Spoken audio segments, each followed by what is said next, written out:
retomar algo que ya habíamos dicho entonces después del primer parcial, que es esto de que la historiografía nos ofrece menos opciones de poder tener una mirada general. Entonces la idea es tomar cuestiones más particulares o estudios de caso. En este caso particular nosotros trabajamos el caso chileno, que es uno de los casos que a mí me parece que es significativo. Primero principal, porque la gran mayoría de todos ustedes ya trabajaron historia argentina, porque es lo que la formación de escuela secundaria da, y por eso la materia toca poco en cuanto a texto para leer, o sea, a bibliografía. ¿Sí? Se toca poco historia argentina porque la usamos en clase como lugar común donde todos más o menos nos encontramos y nos entendemos. Entonces busco referir espacios como en los puntos anteriores donde fuimos a parar, obviamente, al caso peruano y a esa primavera intelectual peruana. Y en la clase anterior que tuvieron con la profe, trabajar el populismo, y ahí sí tener que ir a Argentina y a Brasil, que serían como los grandes referentes, porque si hay tres países en los cuales el populismo se puede identificar bien claramente, son Argentina, Brasil y México. ¿Sí? De alguna manera la corriente que genera el populismo en términos de movimiento o de forma de hacer política, como le querramos llamar en general, así de manera amplia, ¿sí? Como el populismo se siente más cómodo, también para que no se nos moleste el populismo se siente, en esa indefinición el populismo se siente más cómodo. Siempre todos los movimientos populistas son bastante indefinidos, ¿sí? Bastante difícil de decir, bueno, es esto el populismo, es aquello. Entonces, o poder separar si un gobierno de un país es más o menos populista, o si sería o no sería populista directamente. Bueno, eso es bastante complejo siempre, pero lo interesante es que con mayor o menor precisión nos vamos a encontrar que en casi todos los países de América Latina hubo algún grado de populismo o algún gobierno un poco más o menos populista que el anterior. En el caso chileno, este populismo no llega a ese desarrollo que decíamos que hay en Argentina y que hay en Brasil, pero sí hay algo que podríamos asociar en ese movimiento que teníamos en Perú. ¿Qué podemos asociar de lo que traíamos de Perú? ¿Qué había en Perú que vamos a encontrar acá? Bueno, esta especie de apertura democrática, ¿no? de búsqueda de una ideología o de un debate en torno a la idiosincrasia del país, ¿no? O sea, la lógica, ya no trasladar un modelo internacional de, bueno, somos europeos o somos europeos migrados, Argentina o Buenos Aires es el París de Latinoamérica. Bueno, salir de ese modelo de buscar parecerse a y empezar a construir una mirada distinta, que es la mirada que Mariátegui y compañía, como recién hablábamos, esa especie de clase media, ¿sí? De pequeño burguesía intelectual que se interpela y se mira a sí misma, ¿sí? y busca o hurga en sus propios saberes, en su propia cultura, una explicación en los cuales van a generar dentro de esa ideología, va a generar o va a presionar el régimen político, y se van a generar algunos cambios dentro del régimen político. Los cambios en el régimen político que vimos en Perú son como más un lavado de cara. Eso lo terminaba diciendo hacia el final Marisol Cadena, y remarcaba que terminó siendo magro el resultado, no era muy poderoso, era mucho más la efervescencia inicial que el resultado final, ¿sí?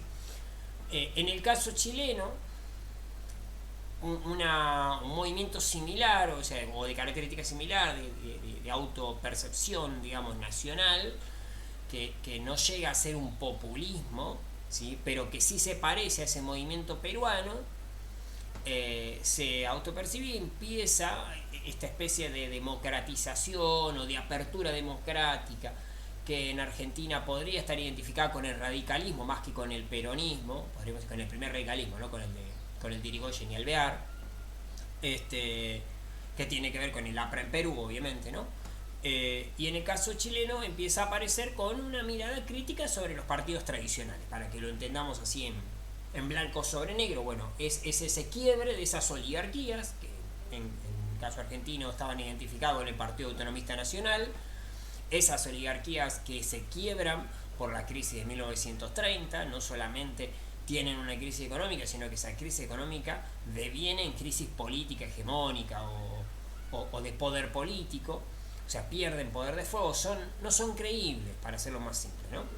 Que en el caso mexicano tiene que ver con la Revolución Mexicana, que nosotros por una cuestión de azaroso caos de la asignatura de la extensión no trabajamos, pero hay una revolución mexicana que nos debemos, que es gigantesca, que es la de Emiliano Zapata y Pancho Villa, que derrota de alguna manera buena parte de esa oligarquía, ¿no? O sea, por ejemplo, entre 1910 y 1930-40 se va a producir esa derrota de las oligarquías latinoamericanas que se habían consolidado entre más o menos 1840, ¿sí?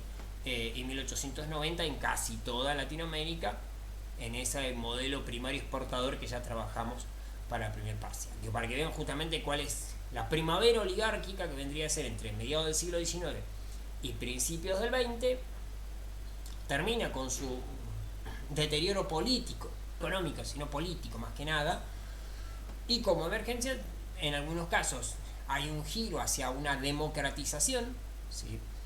En términos, digo, del perfil que podríamos decir del radicalismo argentino, el APRA de Perú, la democracia cristiana chilena, serían como los que abren hacia ese lugar, y otros que, un poco más en extremo podríamos decir, giran hacia un modelo más de lo que llamamos populismo, que tiene que ver con Vargas, con Perón, con Cárdenas, en México.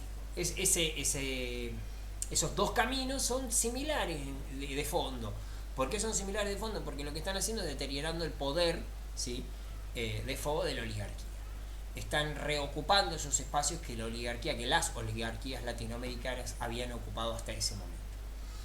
Entonces vimos o vieron en la clase pasada todo lo que es el populismo. Ahora nos queda la otra parte, la contracara, que tiene, vuelvo a decir, un inicio similar, o sea, tiene que ver con el deterioro del poder político de las oligarquías, y tiene que ver, por otro lado, con una respuesta local, ¿sí? Pero siempre desde una mirada hacia adentro. ¿A qué me refiero a una mirada hacia adentro? Siempre desde una propuesta que no intenta o evita, ¿sí?, copiar modelos europeos, que es la gran característica de la coyuntura, del momento, ¿sí? Hay una especie de, llamémosle nacionalismo, así de manera vulgar, digo, ¿no? Sin entrar en detalle qué sería un nacionalismo, una especie de nacionalismo local o de localismo, que tiene que ver con mirarse a sí misma como sociedad y buscar en ese contexto respuestas a la sociedad propia. Entonces, ¿cuáles son los problemas de mi sociedad? Bueno, son estos. Tengo, qué sé yo, los rotos en Chile, tengo una marginación en los indígenas en Perú. Cuando yo miro países que tienen otra perspectiva, Argentina se va a ver así mismo. Necesitamos saltar en el desarrollo industrial, lo mismo que le va a pasar a Vargas, y Vargas dice, bueno, para que Brasil se convierta en un país industrializado, no solamente debe tener una política industrial, sino debe tener sindicatos. O sea, porque no puedo hablar con una millonada de obreros y no tener enfrente una entidad que me resuelva la discusión. O sea, necesito hablar con el secretario general de autopartistas. No puedo estar hablando con todos los trabajadores en todo Brasil. Entonces forja de alguna manera la sindicalización.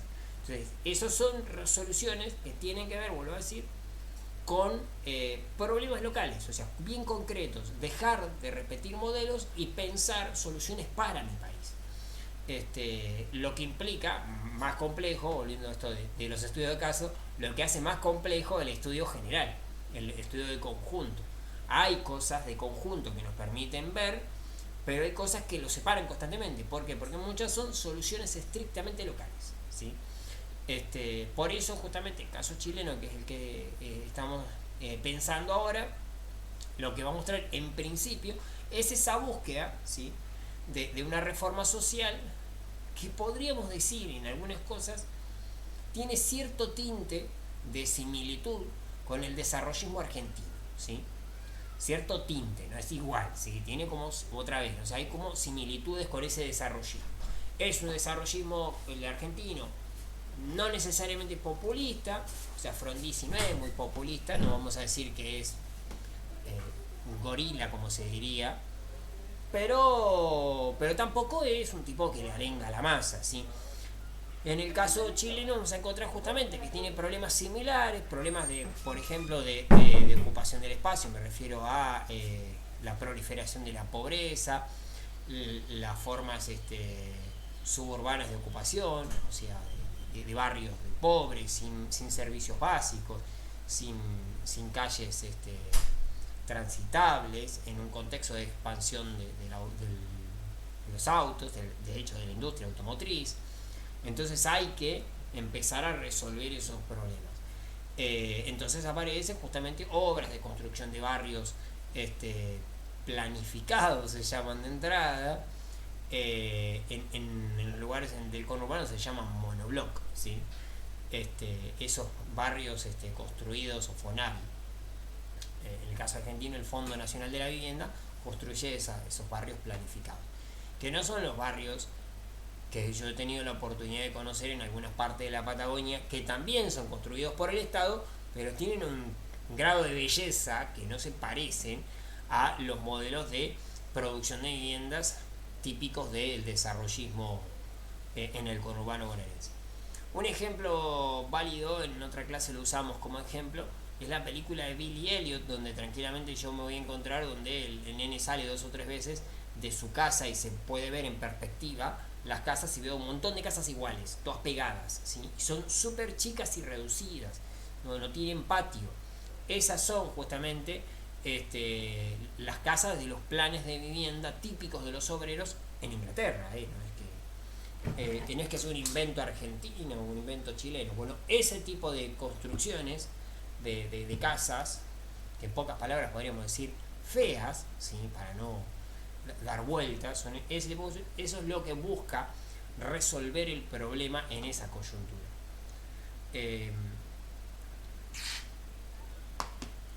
En comparación, el populismo no hace eso. Digo, las construcciones de las casas del populismo son justamente mucho más bonitas, ¿sí?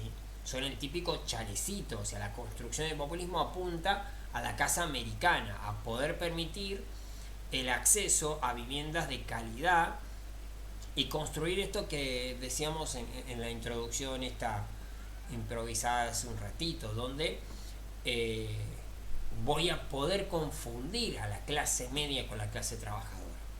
¿Por qué voy a poder hacer eso? Porque las casas de los trabajadores van a tener un grado de determinación, de belleza, de estética, ¿sí? Que no es propio de los obreros, y hasta hoy no es propio de los obreros, es propio de la clase media, o de la pequeña burguesía. Y ahí es donde en la Argentina se genera esta confusión acerca de que la clase media tiene que ver con los ingresos y no con una posición socioeconómica e ideológica, ¿sí?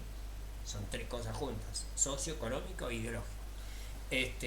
Y no solamente una cuestión de ingresos, no es una cuestión de recibo de sueldos. Entonces, por ejemplo, para dar un ejemplo, si por ahí después quieren googlear y sacarse la duda, el peronismo, ¿sí? Al igual que Vargas y que otros modelos de tipo populista, construyen los barrios de tipo americano, se dice así. El modelo americano, de familia americano, en el caso del peronismo tiene 2 modelos, paso más o menos rápido, lo pueden googlear porque son conocibles. Uno es Ciudad Evita, no es muy complejo suponer cómo es, ¿no? Ciudad Evita es la ciudad peronista, ¿no? Una ciudad que construyen solamente para obreros que pueden pagar, son obreros bien pagos, ¿no?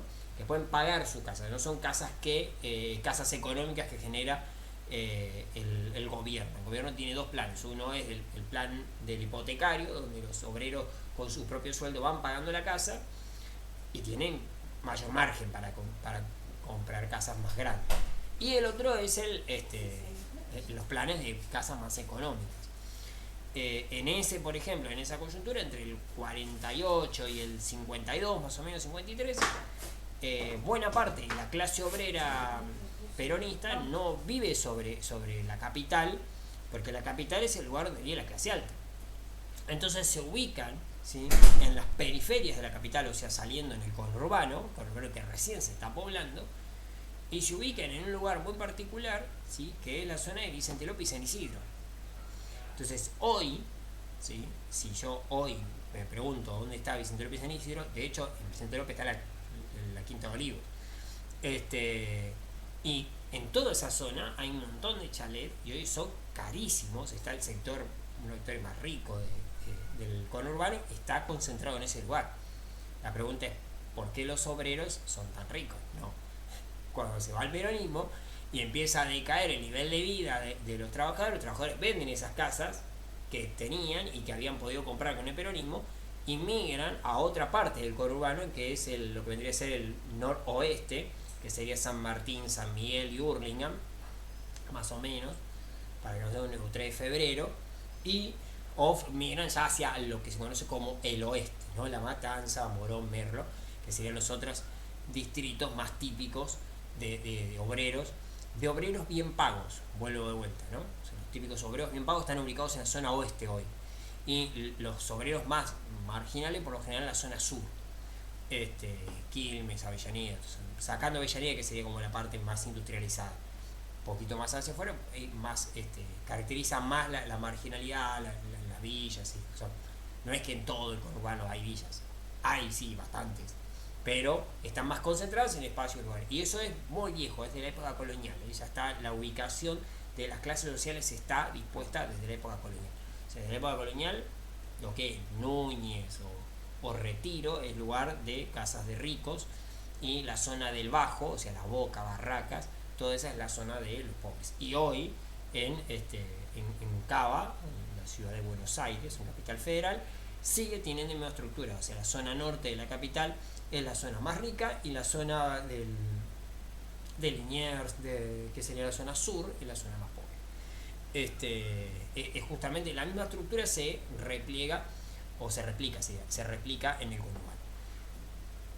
Cuando yo miro el populismo, lo que va a pasar es justamente esto, o sea, se generan proyectos de construcción de casas y después el deterioro, fruto de la caída del populismo, va a generar una transferencia de recursos entre las casas que tenían los obreros, se las terminan transfiriendo, ¿sí?, por venta a las clases medias, ¿sí?, a las verdaderas clases medias, a la pequeña burguesía, al abogado, al médico, ¿no?, no sé, al docente. El docente bien pago. Todavía el docente cobra bien, en serio.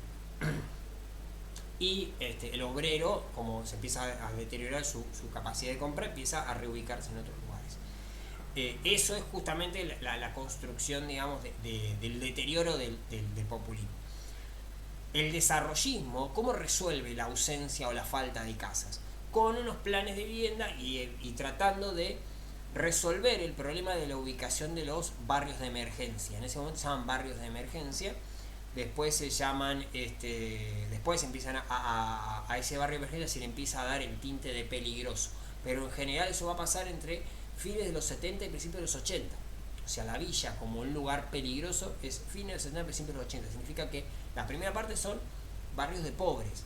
¿Cómo resolver eso? Bueno, con construcciones de barrios planificados, se llaman así, que son los malditos monoblocks, ¿sí? O las torres de viviendas, que en Buenos Aires tienen las torres del Dock Sud, se llaman así, del Parque Interamericano, que están todavía ahí no me acuerdo cómo se llama el lugar, Lugano 1, Lugano 2, y tienen otras que son las del Fuerte Apache, que quedaron históricas y digamos, porque no se convirtieron en lo que deberían. No era un lugar urbanizado, terminaron siendo un lugar de marginalización. ¿Por qué el ejemplo? Porque por ahí lo tenemos más prendido dentro de nuestras vidas. Es lo que en Estados Unidos es el Bronx, ¿sí? El Harlem, son esas construcciones verticales, edificios feos, desagradables, y que lo que generan es el mayor grado de marginalidad posible. Y es de la misma época la construcción de esos barrios. Es la emergencia de las favelas en Brasil. O sea, es el mismo. ¿Por qué se produce en el mismo momento? Porque los modelos de distribución de la riqueza empiezan a entrar en crisis. por malo funcionamiento, puede ser, pero también por un giro de la política hacia otro lugar. Como ese proceso no se dio en Chile, Chile no ha resuelto el problema habitacional y entonces se ha convertido en cada vez más peligroso el problema habitacional y cada vez más complejo. La solución es en esta política de democracia cristiana, que sería como una especie de socialdemocracia, que trata de menguar los conflictos, pero que no lo logra hacer, ¿sí? Porque durante tanto tiempo esa conflictividad no estalló. Porque una de las cosas que plantean los autores es la existencia de un pacto social, ¿sí?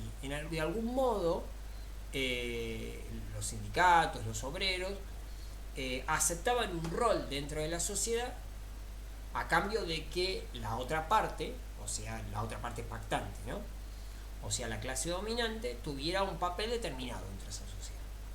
O sea, yo acepto no quejarme, vivir en el peor lugar del mundo, pero a vos te toca hacer la otra parte que te toca hacer, ¿sí? Entonces, esa lógica de pacto social se sostiene en el tiempo, durante el tiempo, pero justamente en un momento determinado se empieza a resquebrajar, ¿sí? El resquebrajamiento de ese pacto social es lo que da por emergencia una serie de, podríamos llamarlo, de movimientos de reforma, ¿sí? De reforma no en términos de cambiar el régimen político, de reforma social, o sea, de generar cambios dentro del sistema educativo, de la forma habitacional, las relaciones laborales, ¿sí? Es la misma coyuntura que va a pasar de alguna manera y que la respuesta en Argentina o en Brasil es el populismo. En Chile no es un populismo, no hay un populismo en ese momento. O sea, no hay una respuesta de ese tinte. De hecho, los militares chilenos hasta ese momento no tienen un perfil de ese tipo, ¿sí? No tienen esos debates internos, para hacerlo más fácil, ¿no? O sea, no hay un sector de los militares chilenos que diga es necesario industrializar el país y otro diga no es necesario, sigamos exportando trigo o cobre, ¿sí? O sea, no hay ese tipo de debates internos, que sí los hay en otros países, ¿sí? Los militares bolivianos tienen muchísimos conflictos internos y tiene que ver con eso, justamente con primero la condición de Mediterráneo de Bolivia, de no tener salida al mar, la cada vez más clara situación de no industrialización, y la opulenta riqueza de los sectores dominantes. O sea, esos conflictos a los militares bolivianos les queda clarísimo. De hecho, en este mismo contexto que nosotros estamos explicando ahora, se produce una revolución dentro de Bolivia que acaba con el ejército.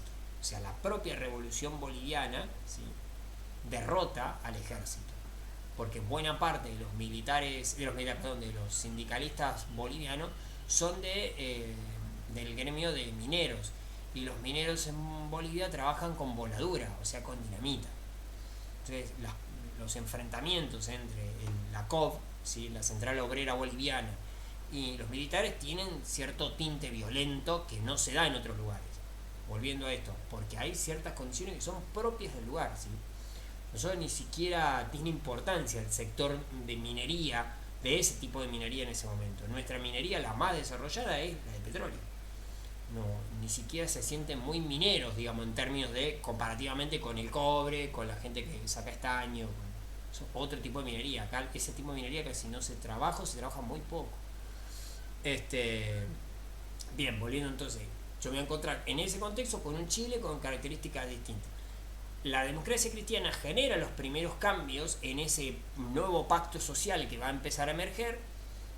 Lo interesante es que ese nuevo pacto tiene a nuevos sectores políticos que no son estrictamente de la oligarquía, ¿sí?, y una nueva actividad dentro de los sectores menos o los más vulnerables o los menos politizados, que eran la clase obrera, los campesinos, ¿sí?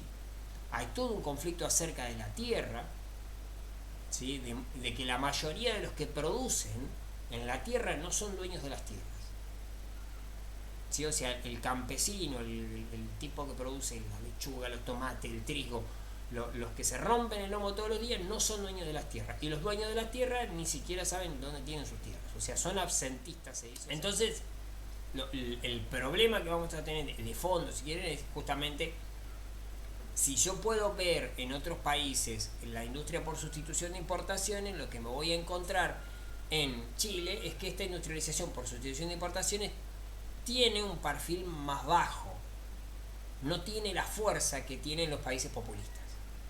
¿Sí? En los países populistas hay una política de Estado vinculada a la industrialización. Vuelvo a insistir, 3 de los líderes populistas, 2 son militares, ¿sí? Entonces la lógica es, en un contexto de guerras, entre guerras o de guerras, la necesidad de la industrialización. Porque si bien nosotros sabemos que nunca hubo una tercera guerra mundial, al que vive en ese momento le queda muy dudoso el hecho de que no hubiera una tercera guerra mundial. Es más, vivieron entre el 45 y el 90 por lo menos, todos los días pensando en que venía la tercera guerra mundial. Entonces ese miedo frente a una posible tercera guerra mundial los empuja constantemente, ¿sí?, a buscar una industrialización. Incluso es tan fuerte ese movimiento de industrializador que, no consiguiendo el resultado de la industrialización, lo logran de alguna manera imprimir la discusión en grado internacional, porque vamos a hacer una coyuntura internacional rápido. Yo me encuentro en un contexto de posguerra de la segunda guerra mundial, donde los dos países que lideran el mundo son la Unión Soviética y Estados Unidos, donde los países que se quedaron o se acercaron al bloque soviético, ya sea por la vía del socialismo, ya sea por la vía de un gobierno popular, no populismo, ¿no?, a nivel internacional popular, como podría ser el gobierno de Nasser en Egipto, ¿sí? Entonces ese tipo de gobierno popular, que no necesariamente socialista, más los socialistas, han generado un salto rápido en su economía, en algún grado de desarrollo industrial. Entonces el comunismo a nivel internacional para los países pobres parece ser una solución. Y eso Estados Unidos lo percibe más tarde, más temprano, no tan rápido, pero lo percibe, y frente a que lo percibe trata de buscar una solución alternativa a eso. Y se pone en eje, ¿sí?, en los 50, la discusión y la necesidad del desarrollo.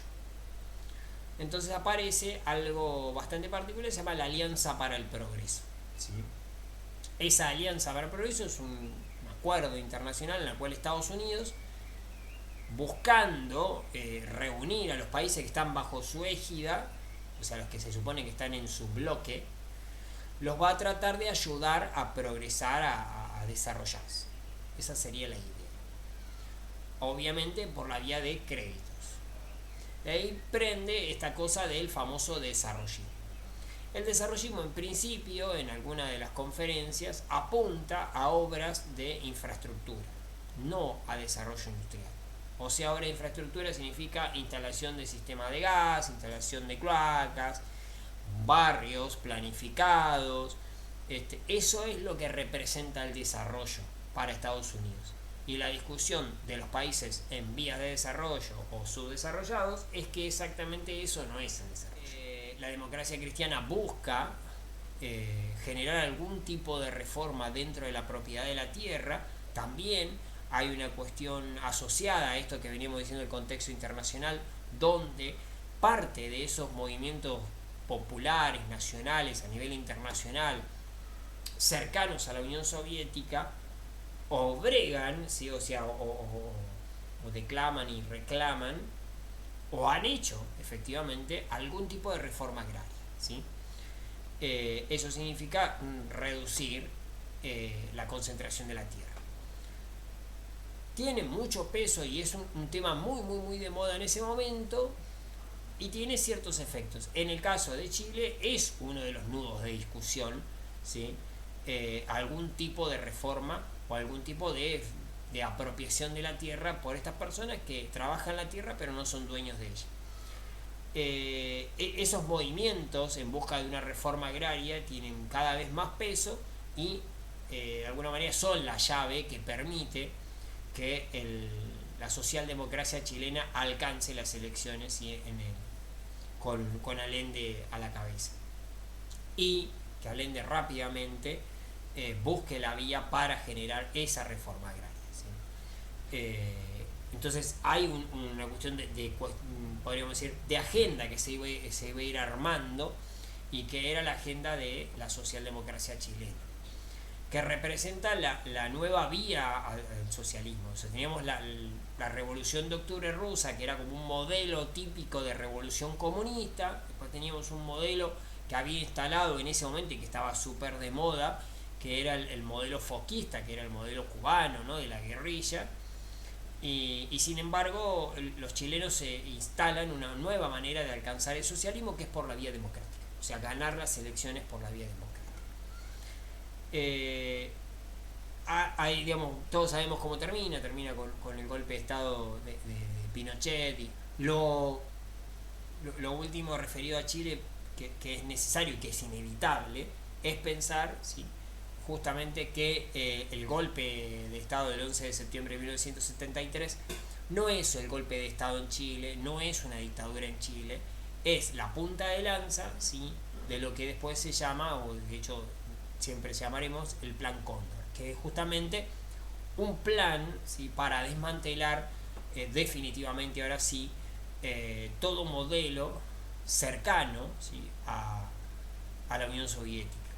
En términos estadounidenses, no quiere decir que lo sea, o sea, para la mirada estadounidense algunos son cercanos, ¿sí?, y además de eso tiene como corolario no solamente sacarlos de la égida de la Unión Soviética, sino además de eso desmantelar un propio proceso productivo que era natural del capitalismo, que es el Fordismo, ¿sí?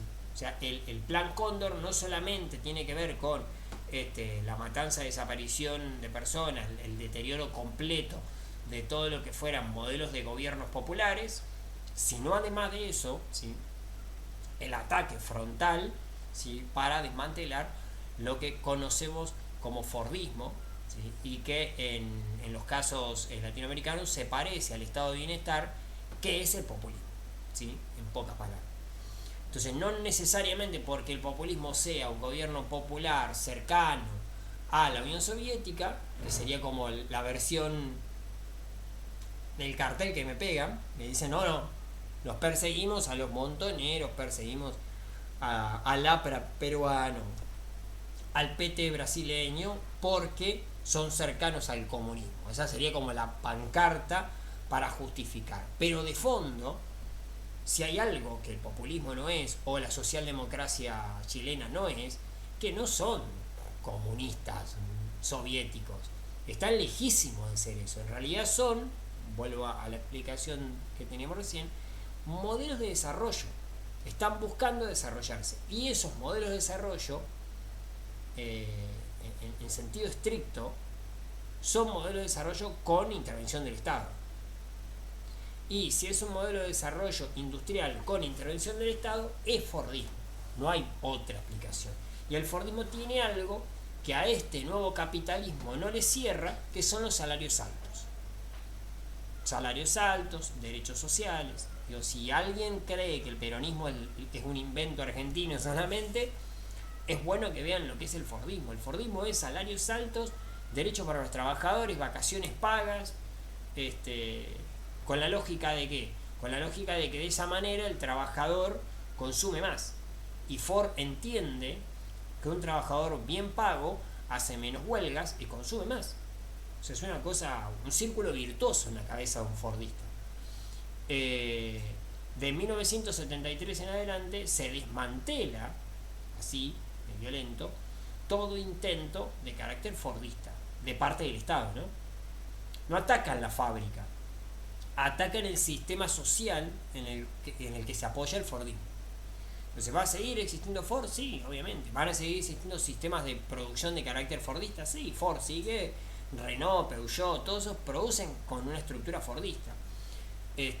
Pero no tienen un sistema social de carácter fordista. De ahí en adelante nosotros lo que vamos a ver es la avanzada, digamos, en términos económicos, neoliberales. Son los primeros atisbos, los primeros señas del neoliberalismo, que no se parecen al neoliberalismo que podamos a conocer, pero que son la entrada es indiscutible. Entonces, todos los golpes de Estado que se inician desde Pinochet en adelante vienen básicamente a desmantelar la capacidad de choque de la política y la sociedad latinoamericana, ¿sí? O sea, el Plan Cóndor apunta a eso. Yo desmantelo la capacidad organizativa de la clase obrera, ¿sí? Tanto en términos políticos, o sea, sus partidos, como en términos sociales, o sea, sus sindicatos. ¿Por qué tengo que desmantelar? Porque de esa manera puedo atacar sus derechos. Derechos que se logran solo en el marco de un sistema social de carácter fordista. O sea, la lógica fordista que dice salarios altos, vacaciones pagas, doble indemnización. Paréntesis breve para que se entienda por qué hablo tanto del fordismo.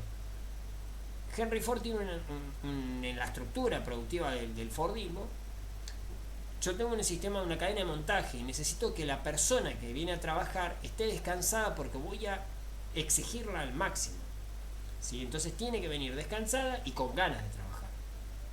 ¿Por qué viene a trabajar con ganas? Porque cobra muy bien, porque come bien todos los días. De hecho, se persigue el alcoholismo durante el fordismo porque no puede haber tomado el día anterior y venir mal dormido, porque si no trabaja al ritmo que yo necesito, se corta la producción. Y si se corta la producción, perdemos un montón de plata. En realidad no me importa el trabajo. Lo que me importa es que no me corte la producción. O sea, todo eso está asegurado para que el trabajador viva en las mejores condiciones posibles, ¿sí? Entonces se construye toda una maquinaria, y esa maquinaria es rígida en su producción, ¿sí? Necesita de una estructura muy rígida y constante. No puede ser frenada. Por lo tanto, no solamente puede ser frenada por la impericia, el haber dormido mal, sino tampoco puede ser frenada por incorporar un trabajador nuevo. No puedo cada semana, cada 2 meses, cada 3 meses, una vez por año, ¿sí? Cambiar trabajadores constantemente. ¿Por qué? Y porque tengo que enseñarles de vuelta. Eso significa que la cadena de montaje se frena. O sea, los que trabajan más lento porque están aprendiendo. Entonces, yo necesito un trabajador que, si es posible, trabaje 20 o 30 años en la misma fábrica. O sea, en la lógica fordista, uno entra a la fábrica a los 18 años y se jubila a los 70 habiendo trabajado toda su vida en la fábrica. Y esto, que parece una pavada, uno sale afuera y le pregunta a cualquier abuelo de uno, ¿sí? Yo al mío no lo tengo, pero bueno, si tienen un padre que tiene más de 60 o tienen un abuelo que tiene más de 60, le preguntan y la respuesta va a ser clara. Sí, yo conozco a tal que trabajó 30 años en tal lugar, que trabajó 30 años en, no sé, en la minera en Turbio. O sea, ese tipo de lógica de trabajar 30, 40 años en el puerto, 30 años, 40 años en el ferrocarril, es justamente la lógica fordista de producción. Yo necesito una persona que trabaje toda su vida en un lugar y que sea el mejor porque hace años que está ahí adentro. Es la lógica de producción fordista. O sea, no es un invento del peronismo, no es un invento de Vargas, es la lógica de producción de tipo fordista. Y eso se llama pacto social fordista. O sea, yo te voy a asegurar todas las condiciones, por lo tanto, no hay motivo para hacer huelga. No hay motivo para faltar. Se premia el presentismo, no se castiga la ausencia. Miren que para eso no es que no te castiga la ausencia, sí, porque si vos llegás tarde, no te pagan el presentismo. Entonces, pero el discurso está armado de una manera en que vos no querés faltar. O sea, no es que te descuentan por faltar, ¿sí? Perdés el presentismo, es un premio, no es legal, es un premio. O sea, ese tipo de explicaciones que construye el fordismo construyen cierta disciplina laboral. ¿Qué pasa de ahí en adelante? Lo que buscan es reducir los costos laborales, y para reducir los costos laborales no puede haber pleno empleo como existiría en el fordismo. Tiene que haber desocupado. ¿Por qué? Pues de esa manera la gente que no tiene trabajo vuelve a buscar trabajo por menos salario que el que tenía. Muy simple, a mí me echan mañana, voy a ir a buscar por el sueldo. Yo hoy cobraba 50.000, no sé. Mañana buscaré por 50.000 porque yo cobraba 50.000, tengo costumbres. El primer mes trataré de buscar sueldos de 50.000. El segundo, si me ofrecen uno de 45, voy a aceptar. Si pasaron 2, 3, 4 meses, por 30.000 empiezo a trabajar porque tengo que comer los pibes. Entonces, ese sistema, ¿sí?, de desempleo produce un abaratamiento de la fuerza de trabajo. Pero eso no es fordismo. Porque, ¿cuál es el conflicto? Vuelvo a reiterar la explicación. ¿Cuál sería el conflicto para Ford? Es que de esa manera yo estoy ingresando personas a la cadena de montaje que no conocen el trabajo, o que perdieron el ritmo de trabajo, hace 6 meses que no trabaja. Entonces hasta que se ponga en ritmo, quizás está muy gordo, quizá como ya no trabaja empezó a tomar más, duerme mal porque está sin trabajo y no sé, está mal descansado, entonces o todo lo que se les ocurra que puede romperme el ritmo de trabajo que el Fordismo está buscando. Lo que va a venir como resultado de eso es un modelo neoliberal que requiere de la desocupación. Si se entendió, cuando prenden la tele y me dicen que X gobierno, miren a quién voy a defender, a Alfonsín, a Menem, a Néstor, a Cristina, a Macri, y dicen hay muchos desocupados, claro que sí, porque todo eso en ningún momento terminó siendo un modelo fordista de pleno empleo. Todos los que no sean o que no busquen un modelo de carácter fordista, que el kirchnerismo trató de reconstruirlo, le costó horrores. Pero si yo voy a la reconstrucción de un modelo de fordista de pleno empleo, sí voy a lograr combatir la desocupación. Pero si no busco un modelo fordista de pleno empleo, no voy a desocupar, porque los desocupados son necesarios. Son necesarios para mantener los salarios bajos. Tendría que haber buscado algunos videitos, pero si los buscan, se van a encontrar con algunos de los economistas de Cambiemos, ¿sí? Diciendo, o Juntos por el Cambio, como le quieran llamar, o del PRO, diciendo que es buena la incertidumbre, es bueno que la persona no sepa si mañana va a conseguir trabajo. O sea, ¿para quién es bueno? Para el capitalista. La persona que quiere conseguir trabajo, que quiere trabajar toda su vida, 30, 40 años en una fábrica, y jubilarse en esa fábrica. No quiere otra cosa. Las personas quieren tener seguridad en su trabajo, como cualquier empresario también, que le permita pagarse las vacaciones, sacar a pagar el auto, sentirse parte de la clase media. O sea, esa es la lógica, ¿no? Lo que hace estos dos modelos. Las dictaduras instalan, ¿sí?, eso, y no lo pueden instalar, no lo puede instalar, o cuesta mucho más instalarlo desde un gobierno democrático, porque el gobierno democrático tiene que refrendar su poder o su condición de régimen cada elección. Entonces, si yo tomo esas políticas, me quedo al otro día sin votantes, me odian si genero tanta desocupación. Lo que genera la dictadura entonces es poder hacer el trabajo sucio sin tener que rendirle cuentas a nadie. Es un golpe de Estado, es una dictadura. Puede hacerlo, ¿sí? De ahí en adelante la cuestión será construir, ¿sí?, de acá en adelante, el nuevo ciudadano, el ciudadano de la nueva democracia, que es lo complejo o lo casi chino, ¿sí?, por usar una metáfora cada vez más incómoda, de construir un nuevo ciudadano. ¿Cuál es el nuevo ciudadano de las nuevas democracias después de las dictaduras? Es un ciudadano muy distinto al ciudadano que teníamos. Primero porque ha sido deteriorado en sus derechos después de las dictaduras. Y ese deterioro no solamente es un deterioro, sino que es un deterioro en dos sentidos. Hay más, pero dos podemos marcar. Uno que es el ideológico, que ha sido convencido de la necesidad de ese deterioro, o sea, súper convencido, ¿no?, porque parte de esa ciudadanía casi se convenció de que eran necesarias las dictaduras. Entonces significa que sus derechos han sido avasallados, pero él ha sido convencido como ciudadano, o ella ha sido convencida como ciudadano de la necesidad de ese avasallamiento. La otra cuestión es que ese ciudadano ha sido deteriorado no solamente en sus derechos, sino que ha sido deteriorado en la forma de ejercer, porque ahora que está convencido de que sus derechos debían ser deteriorados, ¿sí?, cuando vaya a ejercer, lo va a ejercer con cierto grado de descreimiento. No cree en la democracia, porque la ideología funcionó. Y si no cree en la democracia, lo que va a pasar es que la democracia va a ser una democracia condicionada. No solamente condicionada por la siempre presente e importante presión de los militares, sino básicamente porque su propia fuente de soberanía, que es el pueblo, no cree en la propia democracia. No cree a pie juntillas. O sea, no es la democracia del peronismo, no es la democracia de Frondizi, o sea, no es la democracia de Ilia.